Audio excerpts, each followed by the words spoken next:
It was the 17th of May, 1991, when our home phone rang, exactly like you just heard.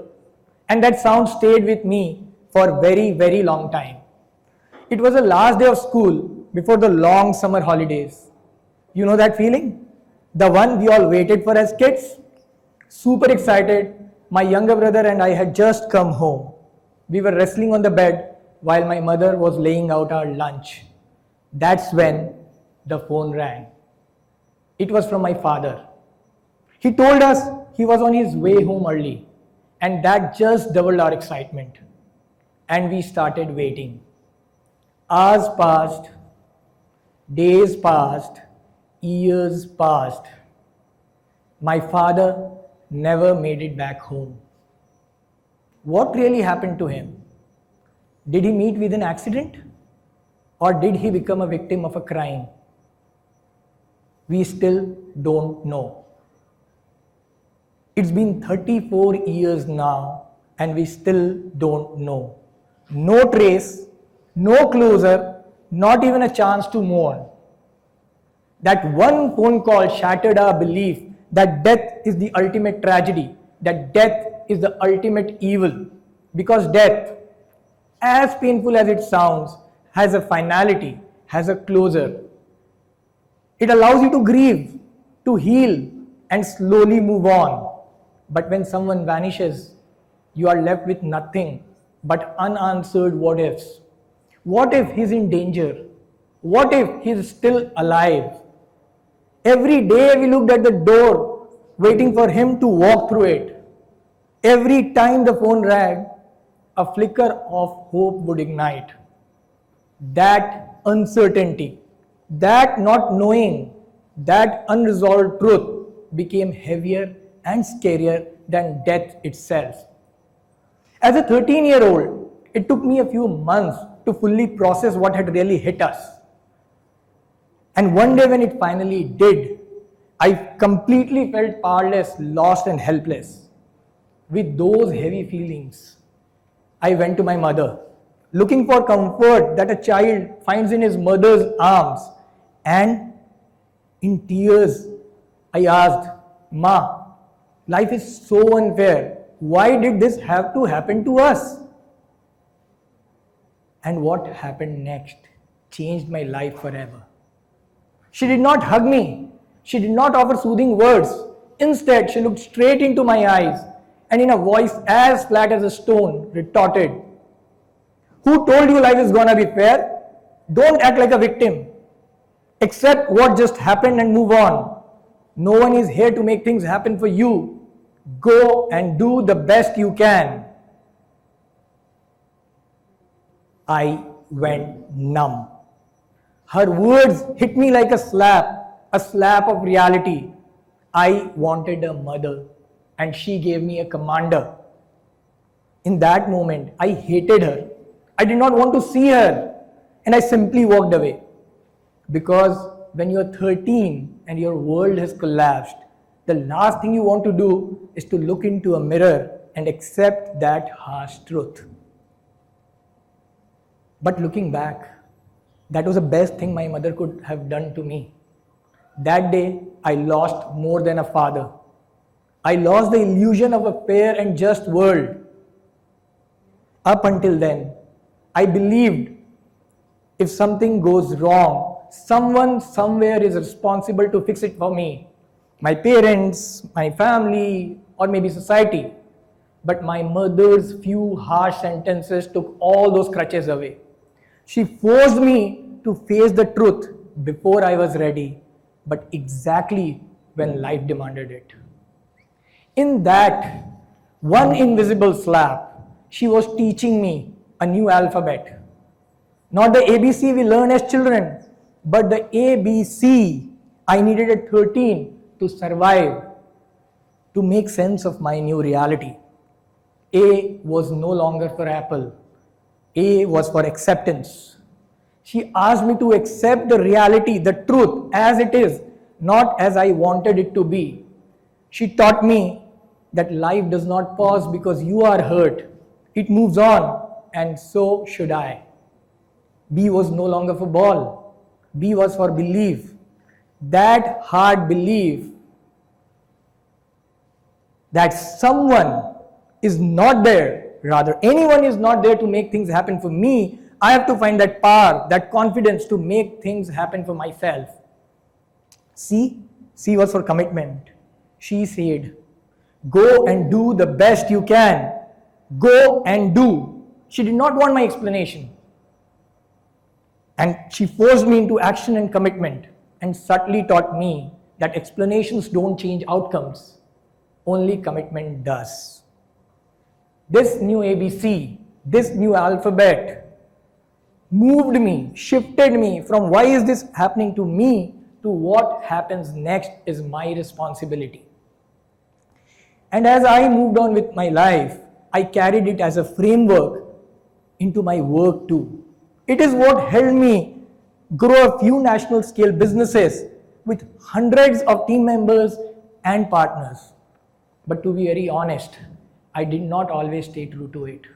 Every time we stalled, it was because I was running from the uncomfortable. I was drifting from the framework. I noticed most of the time, I did not even realize I was drifting. Why? Because the thing about work is that problems don't come knocking hard.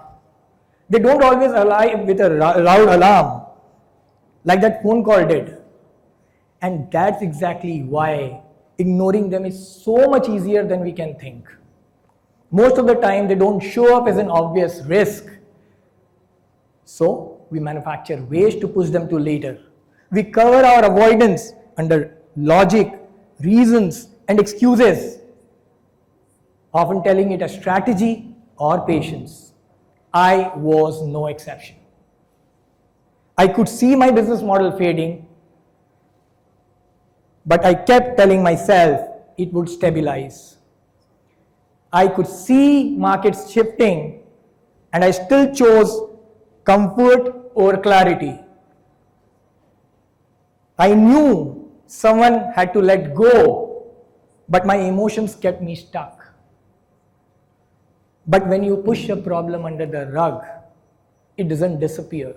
You give it time to grow, to magnify, to compound, to turn into something darker, something harder to confront, something that can destroy your peace, your pace, and sometimes your entire organization. That is what I call evil. An unresolved truth that looks harmless today, but keeps you stuck quietly and may destroy you tomorrow.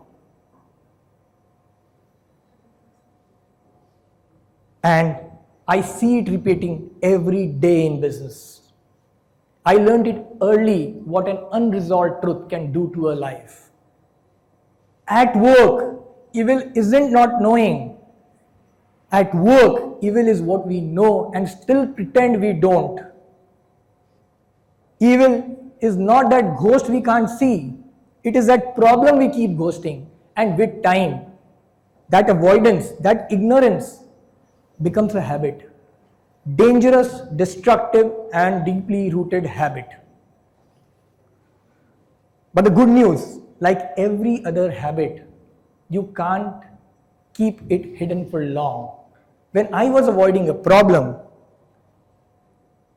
it was showing up in my energy, my decisions, my reactions.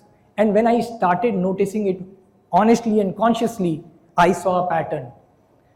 Whatever we sidestep at work, whether out of fear, doubts, or hesitation, that denial shows up in one or more of three ways in our behavior. I call them 3Ds, the reflections of evil. Discomfort, that feeling when something stretches you beyond what you are used to. It could be admitting a failure, learning a new skill, or facing a harsh truth, the thought of which makes you uneasy. Delay, you know it needs to be done, but you keep postponing it. Not because you don't care, but because it feels harder today. And distraction, that comfort of staying busy with what is easy so you can avoid what is essential.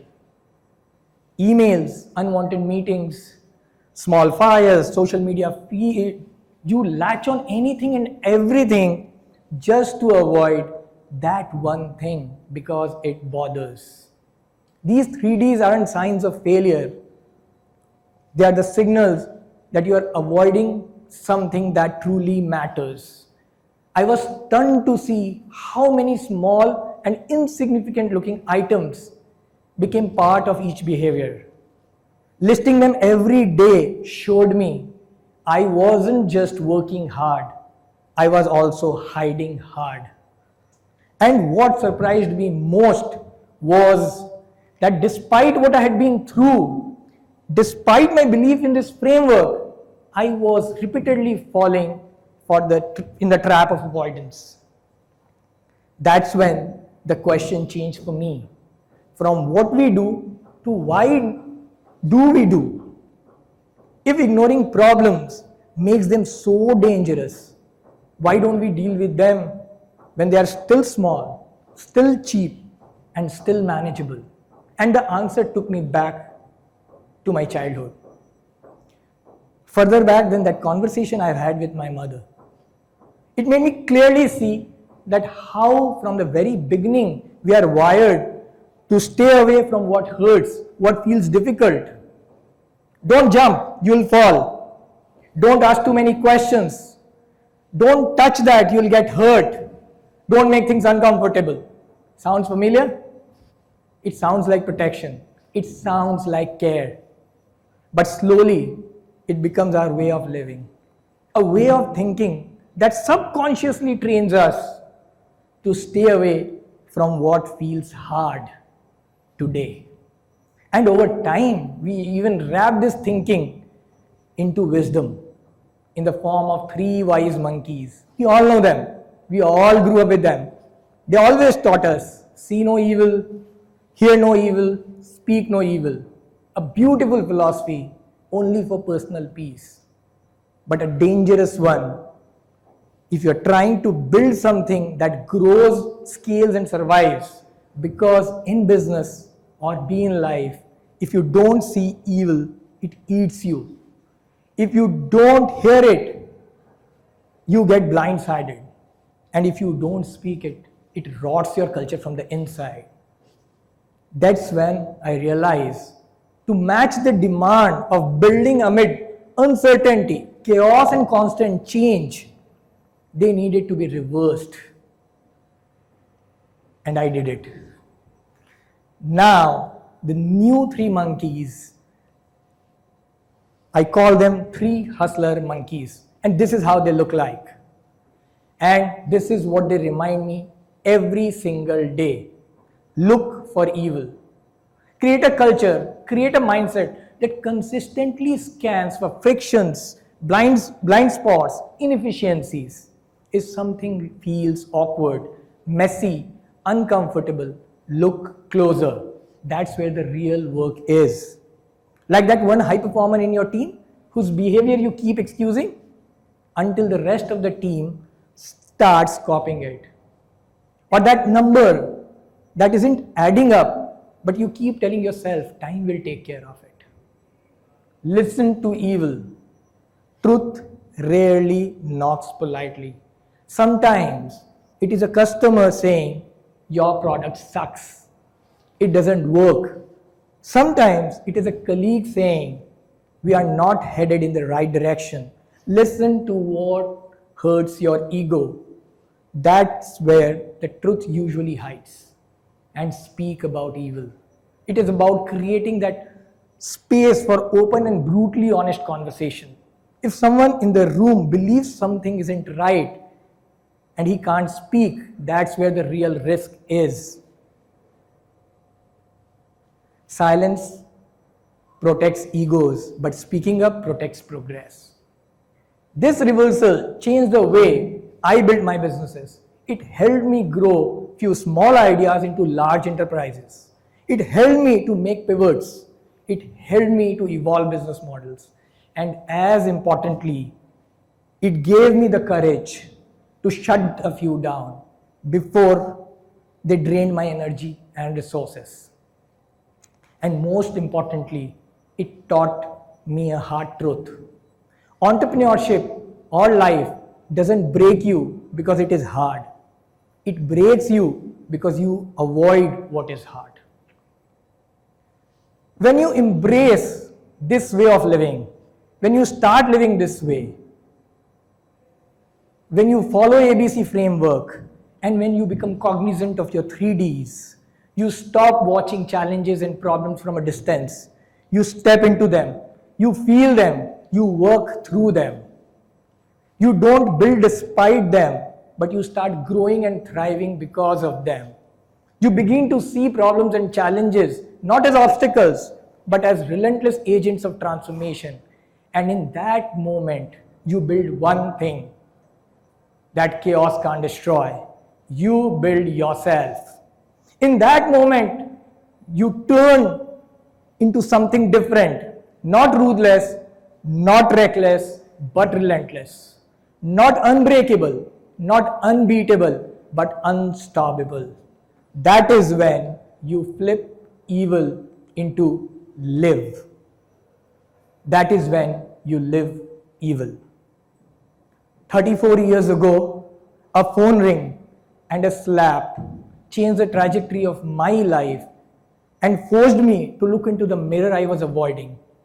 My request, my advice to you all, don't wait for a loud ring to wake you up.